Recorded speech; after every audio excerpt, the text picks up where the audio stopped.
तो दोस्तों नमस्कार, स्वागत है आप लोगों का आपके अपने चैनल पीसी क्लासेस में। दोस्तों आज हम बिहार जी के प्रैक्टिस सेट नंबर 7 करने जा रहे हैं, जो एडिटोरिया द्वारा लाया गया ये प्रैक्टिस सेट है। तो चलिए दोस्तों प्रैक्टिस सेट नंबर 7 चालू करते हैं। पहला क्वेश्चन कहता है कि गार्गी संहिता में पाटलिपुत्र पर यवनों के आक्रमण का उल्लेख वर्णित है। यह आक्रमण किसके शासनकाल में हुआ था? तो यह यवन जो है आक्रमण पुष्पमित्र शुंग के शासनकाल में किए थे। ऑप्शन नंबर बी सही हो जाएगा। शुंग वंश का संस्थापक कौन था? पुष्पमित्र शुंग था। ठीक है ना। इसने मौर्य वंश के अंतिम शासक बृहद्रथ को मार करके शुंग वंश की स्थापना किया था। चलिए कनिष्क कनिष्क जो है कुषाण वंश का शासक था। ठीक है। कुषाण वंश का संस्थापक कौन था? ये कुजुल कर्णफिसेस था। चलिए अशोक जो है अशोक मौर्य वंश का शासक था। चलिए क्वेश्चन नंबर दूसरे पे चलते हैं। क्वेश्चन नंबर 2 कहता है कि तृतीय बौद्ध संगति का आयोजन मौर्य वंश के किस शासक के समय हुआ था? तृतीय बौद्ध संगति का मौर्य वंश के शासक अशोक के शासनकाल में हुआ था। तृतीय बौद्ध संगति पहली बौद्ध संगति अजातशत्रु के शासनकाल में हुआ था राजगीर में। दूसरी जो है कालाशोक के शासनकाल में हुआ था वैशाली में।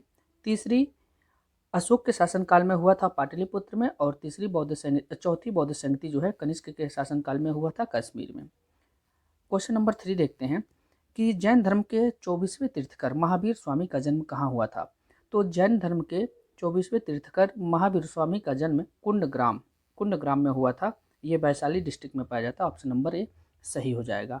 इनका जन्म महावीर स्वामी का जन्म 599 ईसा पूर्व में हुआ था।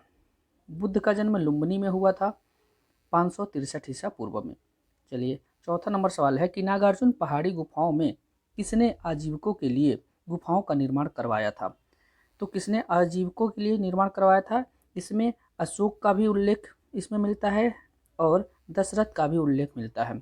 और एक राजा थे मौखरी शासक, उनका भी इसमें वर्णन मिलता है कि नागार्जुनी पहाड़ी में आजीविकों के लिए गुफा किसने बनवाया था। तो इसका आंसर हो जाएगा ऑप्शन नंबर ई।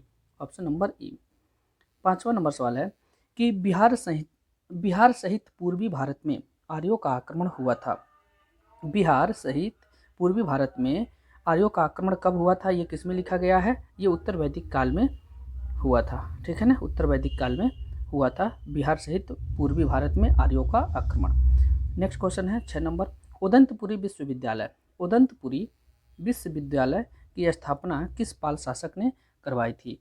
तो उदंतपुरी विश्वविद्यालय की स्थापना 7वीं शताब्दी में गोपाल ने करवाई थी। कौन करवाया था? गोपाल ने करवाया था। 7वां नंबर क्वेश्चन है। 7वां नंबर क्वेश्चन कहता है कि गुप्तकालीन पशु विज्ञानी कौन थे? ठीक है, गुप्तकालीन पशु विज्ञानी कौन थे? ये महिपा थे। कौन थे? महिपा। ऑप्शन नंबर ये सही हो जाएगा। दोस्तों ये बिहार स्पेशल का क्वेश्चन बिहार के हर एक एग्जाम में काफ़ी इंपॉर्टेंट होगा, इसलिए आप लोग इसको ध्यान से देखिए और इसको याद करते चलिए। चलिए चलते हैं 8वें क्वेश्चन पे। 8वां क्वेश्चन कहता है कि बंगाल अभियान से लौटते समय गयासुद्दीन तुगलक किस क्षेत्र पर आक्रमण किया था? तो बंगाल अभियान से लौटते समय गयासुद्दीन तुगलक जो है तिरहुत क्षेत्र में आक्रमण किया था बिहार के। चलिए नेक्स्ट क्वेश्चन देखते हैं 9वां नंबर। 9 नंबर सवाल कहता है कि मोहम्मद बिन तुगलक ने बिहार के किस नगर का नाम तुगलकपुर रखा था?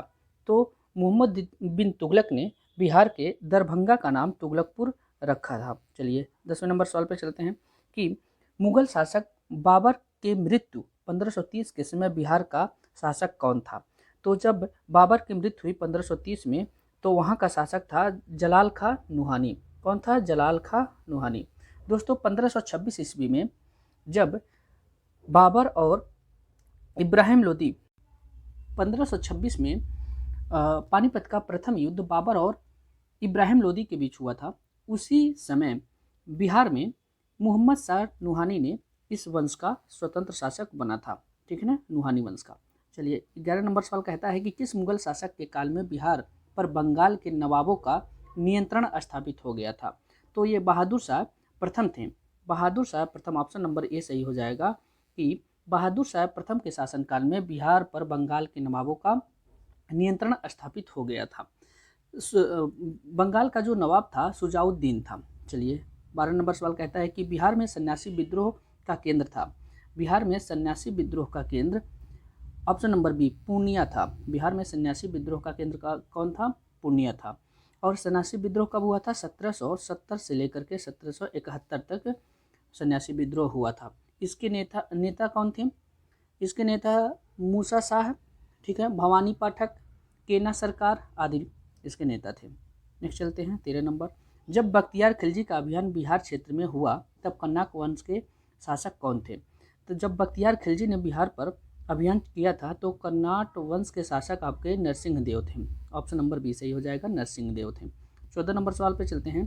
किस युद्ध के पश्चात शाह आलम द्वितीय ने बिहार, बंगाल व उड़ीसा के क्षेत्रों में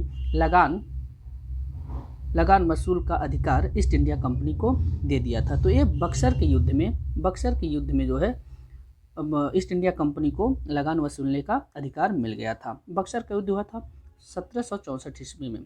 बक्सर का युद्ध हुआ था 1764 ईस्वी में। चौसा का युद्ध हुआ था 1539 में। प्लासी का युद्ध हुआ 1757 में।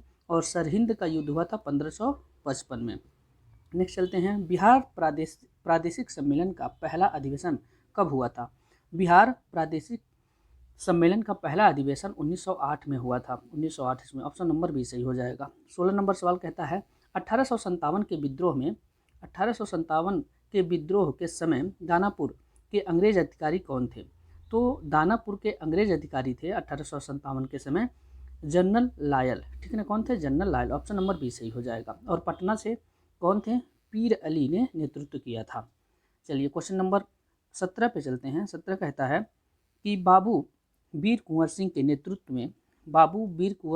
के मृत्यु के बाद 1857 के विद्रोह का नेतृत्व किसने किया था? तो ये ऑप्शन नंबर ए सही हो जाएगा, अमर सिंह जी किए थे। बाबू वीर कुंवर सिंह जी की मृत्यु कब हुई थी? 26 अप्रैल 1858 को इनकी मृत्यु हुई थी। ये क्वेश्चन पूछा गया है कि 26 अप्रैल 1858 को इनकी मृत्यु हुई थी। नेक्स्ट 18 नंबर सवाल पे चलते हैं। 18 नंबर कहता है निम्न में से किस भारतीय को रॉबर्ट क्लाइव ने बिहार का नायब दीवान नियुक्त किया था? तो ये सिताब राय। ऑप्शन नंबर बी सही हो जाएगा। सिताब राय को रॉबर्ट क्लाइव ने नायब दीवान जो है नियुक्त किया था। ऑप्शन नंबर बी सही हो जाएगा, सिताब राय। नेक्स्ट चलते हैं 19 नंबर सवाल पे कि उद्गुलान विद्रोह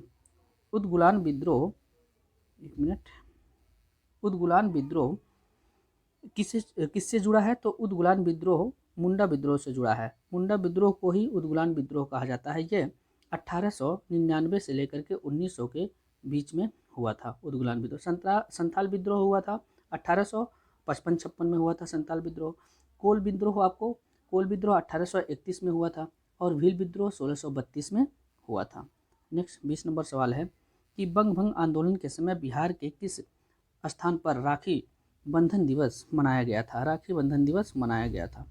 तो बिहार के दरभंगा में राखी बंधन दिवस मनाया गया था। कब? बंगभंग आंदोलन के समय। बंगभंग आंदोलन कब मनाया गया? 16 अक्टूबर 1905 को, ठीक है ना, 16 अक्टूबर 1905 को मनाया गया था। चलिए, जब देश को बांटा जा रहा था। क्वेश्चन नंबर 21 पे चलते हैं। 21 कहता है कि भारत से कांग्रेस का एक प्रतिनिधिमंडल 1914 में ब्रिटेन भेजे गए जिसमें बिहार का कौन सा व्यक्ति शामिल था? तो इसमें से एक से अधिक लोग शामिल थे, इसलिए इसका ऑप्शन हो जाएगा ऑप्शन नंबर ई। 22 नंबर मुजफ्फरपुर बम कांड में किसकी हत्या का प्रयास किया गया? तो मुजफ्फरपुर बम कांड में जज किंग्सफोर्ड की हत्या का प्रयास किया गया था, लेकिन गलती से कैनेडी की वाइफ और उनकी बेटी पे बम गिर गया था। यह कब हुआ था? ये आपका 30 अप्रैल 1908 को मुजफ्फरपुर बम कांड हुआ था। चलिए नेक्स्ट 23 नंबर सवाल है। हिंदू पैट्रियट के किस संपादक ने नील पीड़ित किसानों का पक्ष लिया था? तो ये थे हरिश्चंद्र मुखर्जी। हिंदू पैट्रियट के संपादक कौन थे? हरिश्चंद्र मुखर्जी। ये 1853 में अखबार अंग्रेजी में छप रहा था। चलिए नेक्स्ट चलते हैं 24 नंबर। निम्न में से कौन व्यक्ति चंपारण आंदोलन से संबंधित नहीं थे? ठीक है, तो चंपारण आंदोलन से जयप्रकाश नारायण जी संबंधित नहीं थे। रामचंद्र शुक्ल जी गांधी जी को 1916 में हो रहे कांग्रेस अधिवेशन लखनऊ से इनको आग्रह किया था कि आप चंपारण चलिए और वहाँ के नील मजदूरों का हाल देखिए, किसानों का हाल देखिए। चलिए 25 नंबर सवाल है, बिहार में खिलाफत आंदोलन प्रारंभ हुआ था। बिहार में खिलाफत आंदोलन 1919 में प्रारंभ हुआ था। ठीक है, कब हुआ था? 1919 में। असहयोग आंदोलन 1920 में हुआ था और चौरी चौरा कांड 1922 में हुआ था। चलिए 26 नंबर सवाल है, निम्नलिखित में से कौन राज्यपाल तथा मंत्रिमंडल के बीच सेतु का कार्य करता है? तो ये मुख्यमंत्री होते हैं, जो राज्यपाल और मंत्री परिषद के बीच में, मंत्रिमंडल के बीच में एक ज्वाइंट मतलब सेतु का काम करते हैं। ठीक है ना। आर्टिकल 164 में मुख्यमंत्री के बारे में लिखा गया है। महाधिवक्ता आर्टिकल 165 के बारे में लिखा गया है। ये राज्य का सर्वोच्च विधि अधिकारी होता है। चलिए नेक्स्ट चलते हैं। 27 नंबर सवाल कहता है कि बिहार के पहले दलित मुख्यमंत्री कौन थे? तो बिहार के पहले दलित मुख्यमंत्री थे आपके भोला पासवान शास्त्री। कौन थे? भोला पासवान शास्त्री थे। ठीक है। और बिहार के पहले अल्पसंख्यक मुख्यमंत्री कौन थे? अब्दुल गफ्फूर थे। अब्दुल गफ्फूर थे। भोला पासवान शास्त्री 1971 में और 1971-72 में मुख्यमंत्री का पद 8वें मुख्यमंत्री बने थे बिहार के। 28 नंबर सवाल है, राज्य सरकार को विधि संबंधी विषयों पर सलाह कौन देता है? तो राज्य सरकार को विधि संबंधी सलाहकार कौन होता है? यह महाधिवक्ता होता है। कौन होता है? महाधिवक्ता होता है। ये 165 आर्टिकल में लिखा गया है। और केंद्र सरकार का विधि अधिकारी कौन होता है? ये होता है महान्यायवादी। आर्टिकल 76 में लिखा गया है। राज्यपाल के लिए 155 आर्टिकल में लिखा गया है कि राज्य में एक राज्यपाल होगा, और मुख्यमंत्री के लिए 164 आर्टिकल में लिखा गया है। 29 नंबर सवाल कहता है, 29 नंबर सवाल कहता है कि भारतीय संविधान के किस अनुच्छेद में राज्य निर्वाचन आयोग के गठन का उपबंध किया गया है? तो राज्य निर्वाचन आयोग के बारे में किसमें कहा गया है? ऑप्शन नंबर इसका सी हो जाएगा, अनुच्छेद 243 के में। अगर वित्त आयोग की बात पूछे राज्य के तो 243 आई में कहा गया है। नेक्स्ट चलते हैं 30 नंबर सवाल पे। ग्राम कचहरी का प्रधान होता है, तो ग्राम कचहरी का प्रधान होता है आपका सरपंच। ठीक है ना, सरपंच। 31 नंबर सवाल है कि सूचना का अधिकार अधिनियम को किस वर्ष लागू किया गया था? तो सूचना का अधिकार अधिनियम 2005 को लागू किया गया था। 32 नंबर सवाल, विधानसभा अध्यक्ष अपना त्यागपत्र किसे सौंपता है? तो विधानसभा अध्यक्ष अपना त्यागपत्र विधानसभा उपाध्यक्ष को सौंपता है। ठीक है। मुख्यमंत्री के लिए आर्टिकल 164 है, राज्यपाल के लिए 155 है। नेक्स्ट चलते हैं 33 नंबर सवाल है, बिहार के पहले मुस्लिम राज्यपाल कौन थे? तो बिहार के पहले मुस्लिम राज्यपाल आपके जाकिर हुसैन थे। ठीक है, जो राष्ट्रपति बने थे। और दूसरे थे रामनाथ कोविंद जी, जो राष्ट्रपति के पद पे आए थे। ठीक है। चलिए नेक्स्ट चलते हैं। वर्तमान में भारत में उच्च न्यायालय की कुल संख्या कितनी है? तो वर्तमान में भारत में उच्च न्यायालय की कुल संख्या 25 है। सबसे लेटेस्ट बना है अमरावती। ठीक है। नेक्स्ट चलते हैं, राज्य सूचना आयुक्त का कार्यकाल कितने वर्ष का होता है? तो राज्य सूचना आयुक्त का कार्यकाल 3 वर्ष का होता है। ऑप्शन नंबर ए सही हो जाएगा। नेक्स्ट चलते हैं 36 नंबर सवाल पे चलते हैं। 36 नंबर सवाल कहता है कि राज्यपाल पद हेतु योग्यता है, तो इसमें से सभी ये नंबर सही हो जाएगा। राज्यपाल के लिए योग्यता होनी चाहिए, वह भारत का नागरिक हो, 35 वर्ष आयु पूरा कर चुका हो, किसी लाभ के पद पर ना हो और मानसिक रूप से दिवालिया ना हो, यानी कि सभी हो जाएगा। ऑप्शन ई सही हो जाएगा। 37 नंबर सवाल है, विधानसभा को भंग करने का अधिकार किसे प्राप्त है? तो विधानसभा को भंग करने का अधिकार राज्यपाल को प्राप्त होता है। ठीक है, राज्यपाल को प्राप्त होता है। राज्यपाल 155 नंबर आर्टिकल में है और मुख्यमंत्री 164 नंबर आर्टिकल में, और विधानसभा अध्यक्ष के बारे में 178 नामक आर्टिकल में उल्लेख किया गया है। तिरहुत प्रमंडल का मुख्यालय कहाँ स्थित है? तो तिरहुत प्रमंडल का मुख्यालय आपका पड़ेगा मुजफ्फरपुर में स्थित है। चलिए, बिहार का राजकीय पुष्प क्या है? तो बिहार का राजकीय पुष्प आपका गेंदा है। ठीक है ना। और बिहार का राजकीय पशु बैल हो जाएगा, मछली हो जाएगा मांगुर, और राष्ट्रीय पंछी हो जाएगा गौरैया, राष्ट्रीय वृक्ष हो जाएगा पीपल। चलिए नेक्स्ट चलते हैं 40, बिहार का दूसरा चिड़ियाघर कहाँ स्थापित किया जा रहा है? बिहार का दूसरा चिड़ियाघर अररिया में करेंट का क्वेश्चन है। बिहार का दूसरा चिड़ियाघर कहाँ? अररिया में बनाया जा रहा है। ठीक है। और एथेनॉल प्लांट कहाँ लगाया गया है? ये पूर्णिया में लगाया गया है। और दूसरा टाइगर रिजर्व जो है कैमूर में बनाया जा रहा है। और दूसरा रोपवे ये बांका में बनाया जा रहा है। 41 नंबर सवाल पे चलते हैं, बिहार सरकार की महत्वाकांक्षी योजना 7 निश्चय योजना सात निश्चय 2 की कार्यावधि कितनी है? तो सात निश्चय 2 की कार्यावधि 1920 से लेकर के 1925 तक है। सात निश्चय 2 में सात निश्चय क्या क्या हैं ये देख लीजिए आप। पहला युवा के बारे में बात किया गया है, ठीक है ना। दूसरा महिला के बारे में बात किया गया है। तीसरा हर खेत को पानी के लिए बात किया गया है। चौथा आपका स्वच्छ गांव के बारे में बात किया गया है। अगला स्वच्छ शहर के बारे में बात किया गया है। और छठा कनेक्टिविटी के बारे में बात किया गया है। सातवां सबके स्वास्थ्य के बारे में बात किया गया है। ये सात निश्चय योजना है। उत्तरी कोयल नदी किसकी सहायक नदी है? तो उत्तरी कोयल नदी सोन नदी की सहायक है। सोन नदी अमरकंटक के पहाड़ी से निकल करके पटना के पास जा करके गंगा में मिल जाती है। नेक्स्ट देखते हैं। नेक्स्ट है कि बिहार के किस जिला क्षेत्र में लाल मिट्टी की बहुलता पाई जाती है? तो इसका आंसर हो जाएगा ई, क्योंकि कहीं नहीं पाई जाती है। ये पाई जाती है आपकी बिहार के पूर्वी दक्षिणी भाग में, यहाँ जहाँ पे आप देखेंगे कैमूर हो गया, जमुई हो गया, बांका हो गया, इस एरिया में लाल मिट्टी की बहुलता पाई जाती है। ठीक है, चलिए नेक्स्ट देखते हैं कि ग्रीष्म ऋतु में बिहार के किस क्षेत्र में सर्वाधिक वर्षा होती है? तो ग्रीष्म ऋतु में बिहार के पूर्वी क्षेत्र में सबसे ज़्यादा बारिश होती है। ठीक है, पूर्वी क्षेत्र में सबसे ज़्यादा बारिश होती है। किशनगंज में सबसे ज़्यादा बारिश होती है, 112 सेंटीमीटर बारिश होती है। 45 नंबर सवाल चलते हैं। बिहार के कितने जिलों से होकर के गंगा नदी प्रवाहित होती है? तो बिहार के 12 जिलों से होकर के गंगा नदी बहती है। बिहार के 13 जिलों में जैविक कृषि के लिए बात कही गई है। ये करंट का क्वेश्चन है। 46 नंबर सवाल है, निम्नलिखित में से कौन सा जलकुंड मुंगेर में स्थित नहीं है? तो 46 नंबर में कह रहा है कौन सा जलकुंड मुंगेर में स्थित नहीं है? तो इसका आंसर हो जाएगा ऑप्शन नंबर ए, मकदुम कुंड मुंगेर में स्थित नहीं है। और सब सोमेश्वर कुंड, सीता कुंड और भरारी कुंड ये सब मुंगेर में स्थित है। नेक्स्ट देख लीजिए, पूर्वी त्रिवेणी नहर से सर्वाधिक लाभान्वित जिला कौन है? तो पूर्वी त्रिवेणी नहर से सर्वाधिक लाभान्वित जिला आपको पश्चिमी चंपारण मिलेगा। ठीक है ना, कौन? पश्चिमी चंपारण मिलेगा।